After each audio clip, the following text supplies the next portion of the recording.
Saya lagi di rumah nih guys. Jangan lupa like, comment, and subscribe. Di penghujung tahun 2019 lalu, rumah tanggaku hancur berantakan. Semua itu karena perbuatan ibu mertuaku.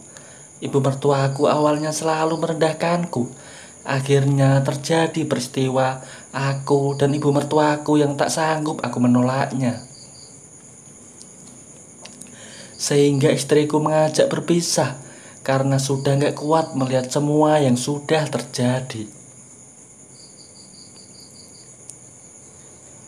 Padahal istriku sendiri belum melihat kenyataan yang sebenarnya.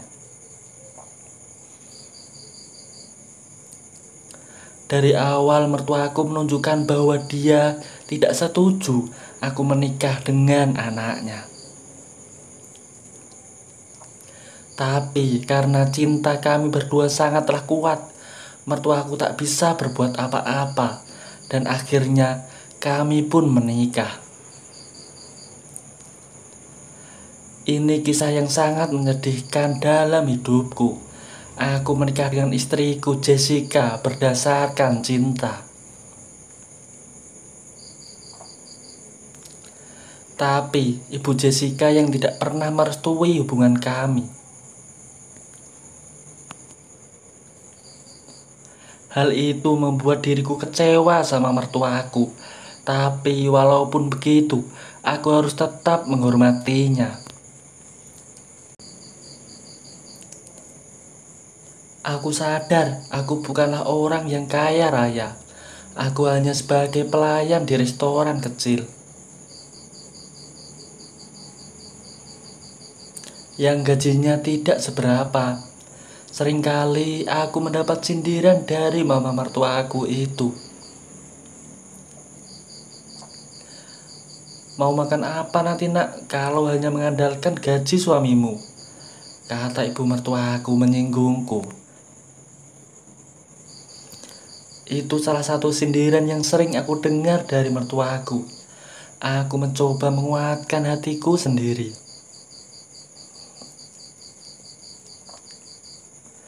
Untung istriku Jessica mau mengerti keadaanku. Aku sadar aku hanya hidup menumpang di rumah mertuaku ini.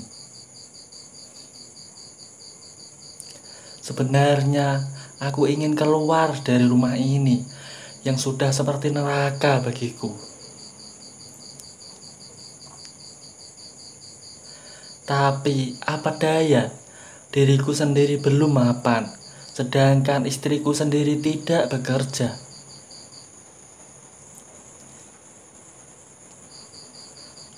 Aku bertahan karena istriku anak terakhir dan gak mungkin aku ajak keluar dari rumah ibunya.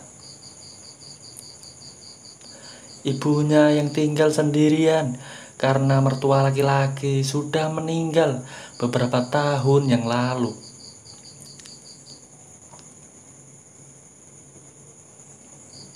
Mertuaku memang cerewet orangnya, sangat beda sekali sama istriku, anaknya. Mertuaku memang masih muda, masih sangat cantik. Banyak pria seumurannya yang datang ke rumahnya untuk menemui mertuaku itu. Wajar saja karena ibu mertuaku masih muda dan cantik. Masih banyak para pria yang suka padanya.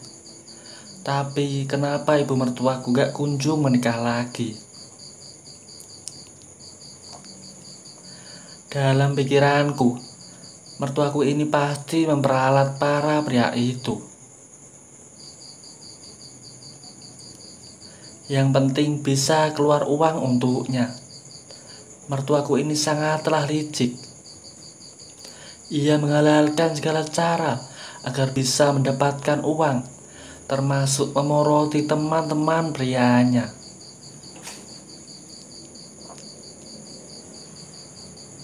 Sikapnya memang sedikit ganjen terhadap semua pria, sehingga mertuaku sering jadi omongan para tetangga.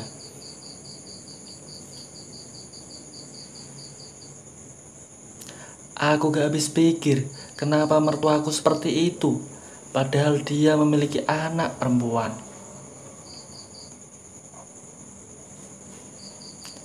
Apa dia gak punya malu sama anaknya jika dia bersikap seperti itu? Aku sering mencoba membahas masalah ini dengan istriku, tapi istriku sepertinya sudah tidak peduli dengan sikap mamanya itu. Istriku tidak pernah berani menegur mama mertuaku. Kalau istriku melawan, malah istriku yang akan kena marah. Sebenarnya aku sudah tidak betah lagi tinggal di rumah itu. Ingin cepat-cepat pergi rasanya, tapi istriku tidak pernah mau. Terpaksa aku harus menahan diri dari semua ini. Setiap hari cuma dapat celaan dari mama mertua. Mau sampai kapan hidupmu seperti ini, Don? Emang kamu gak bisa cari kerja yang gajinya lebih gede apa?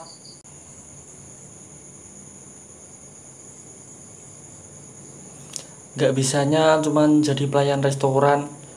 Ucapan mama seperti itu membuat telingaku panas. Tapi aku cuma bisa diam.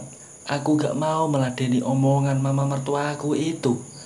Nanti malah terjadi yang tidak baik.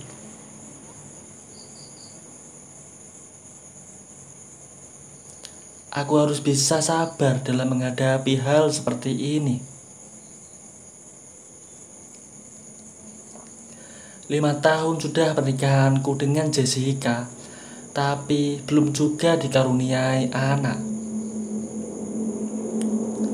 Soal ini aja juga jadi masalah, kata mertuaku. Doni itu gak sehat, gak normal. Itu harus diperiksain ke dokter, kata-katanya yang bikin otakku meledak mendengarnya. Lalu aku emosi saat itu, sampai semua tetangga nyamperin aku. Mertuaku ketakutan melihat aku mengamuk, karena selama ini aku hanya diam, dihina dan dicaci sama dia. Apalagi urusan keuangan, aku paling sensitif sekali. Semenjak saat itu, sikap mama mertuaku berubah menjadi sedikit lebih baik terhadapku.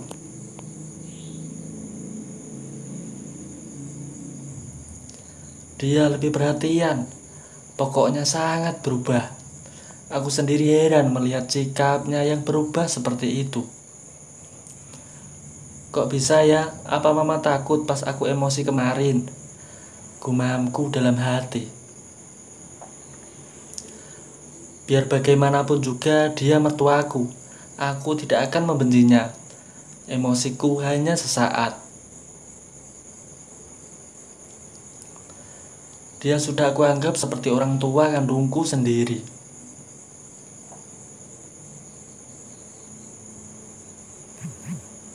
Tapi aku melihat sikap mama terhadapku semakin aneh. Seperti ada sesuatu yang mau dia rencanakan.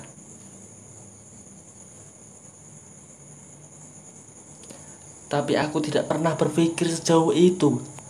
Mungkin karena mama mertuaku takut saja. Setelah aku meluapkan emosiku, atau mungkin mama mertuaku sudah sadar atas semua kesalahannya. Makanya sikapnya berubah terhadapku. Ya, aku sangat senang melihat mertuaku yang berubah seperti itu.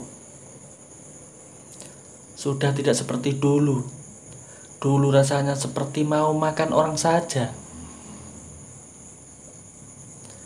1 bulan berikutnya, Mama menyuruhku dan istriku untuk periksa ke dokter untuk melihat perkembangan kesehatanku ataupun istriku. Tapi kata dokter, kami semua sehat dan normal. Tidak ada yang aneh dalam diriku dan istriku. Ya sudah, yang sabar ya. Mungkin memang belum rezeki. Tuhan pasti punya rencana lain untuk kalian. Lembut sekali ucapan mama mertuaku ketika itu. Iya ma, amin, jawabku singkat. Wajah mertuaku yang dulunya terlihat sadis terhadapku sekarang jadi lembut dan ramah. Aku bahagia sekali melihatnya. Mertuaku bisa dibilang cukup cantik, dandanannya selalu nyentrik. Istriku saja kalah jauh sama dia. Jadul banget istriku kalau berpakaian. Kadang aku terpesona melihat kecantikan mertuaku itu. Meskipun aku dulu kadang kesal melihat sikapnya terhadapku, tapi aku juga sering terpesona ketika melihatnya. Apalagi saat itu perhatian mama mertuaku terhadapku melebihi perhatiannya ke anaknya sendiri. Cukup aneh sih dalam pikiranku. Berubah sekali dia saat itu.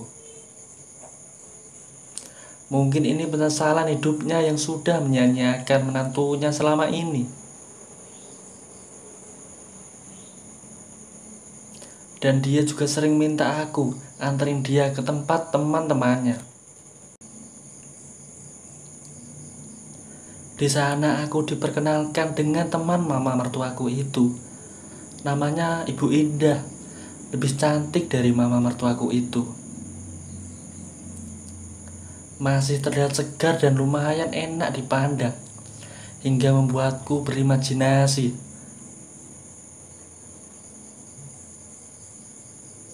Dan ternyata Ibu Indah ini janda anak 1, dan anaknya sudah kuliah.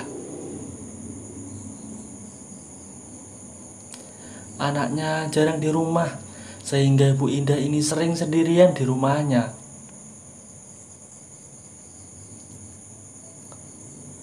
Aku pun diajak masuk ke dalam dan mengobrol. Teman mertuaku itu bilang dan bertanya, "Ini siapa Jeng, kok mesra banget kelihatannya? Pacarnya ya?" ucap Ibu Indah kala itu. "Bukan Jeng, ini menantuku. Wajar dong sama menantu, sudah kuanggap anak sendiri," ujar mertuaku. Tapi dari logat bicaranya sepertinya lain. Mertuaku jadi lebih ganjel terhadapku. Memang aneh sekali dalam pikiranku. Dan suatu ketika, waktu di rumah sepi, istriku waktu itu belanja ke pasar untuk keperluan sehari-hari. Dan di rumahnya ada aku dan mertuaku.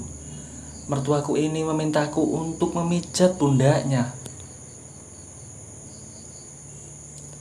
Katanya dia lagi meriang. Awalnya aku merasa canggung dan tidak enak. Tapi melihat dia yang selama ini sudah baik dan perhatian kepadaku, lalu aku pun memijat pundaknya. Saat sambil memijat pundaknya ibu mertuaku mengajakku mengobrol. "Kemana Don, istrimu kok sepi?" kata mertuaku. "Ke pasar mah, beli keperluan bulanan," jawabku. "Kok enggak kamu antar?" katanya lagi. "Istriku mau jalan kaki mah," jawabku singkat. Dan belum lama memijat mertuaku berulah lagi. Sikapnya sudah tak wajar lagi terhadapku. Aku berusaha menghindar darinya, tapi mama mertuaku semakin menjadi-jadi. 1 jam kemudian baru aku sadar apa yang sudah mama mertuaku lakukan terhadapku hari itu.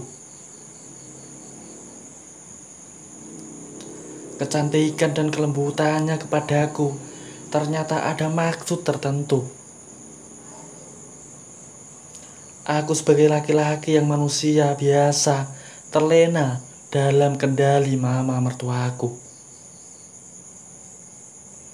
Aku menjadi khilaf dan sudah berdosa.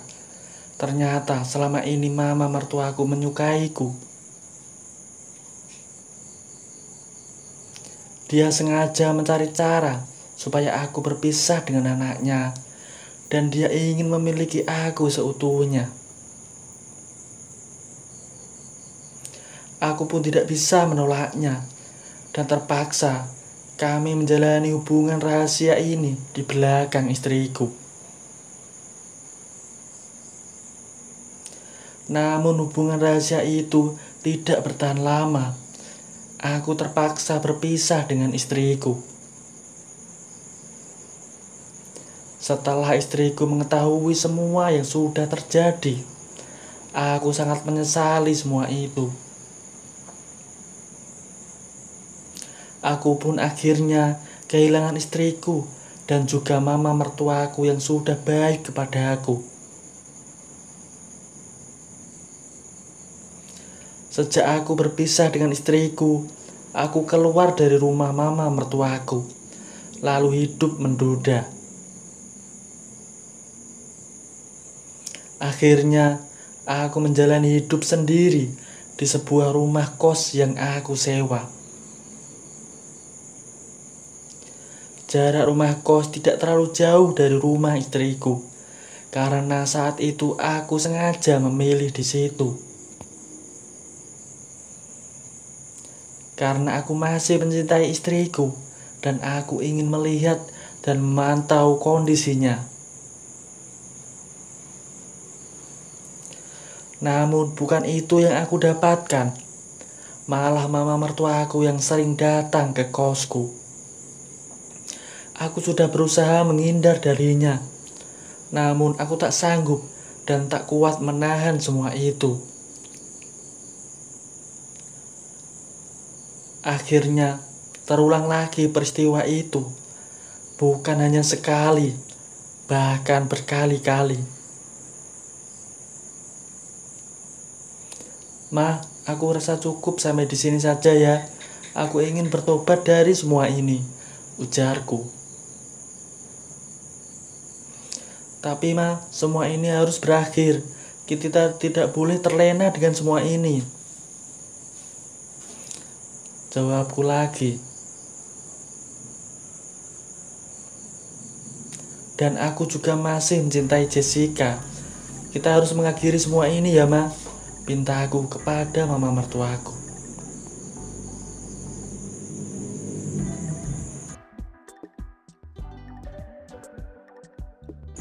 Terima kasih sudah menonton cerita ini sampai selesai. Nantikan cerita lanjutnya. Jangan lupa subscribe.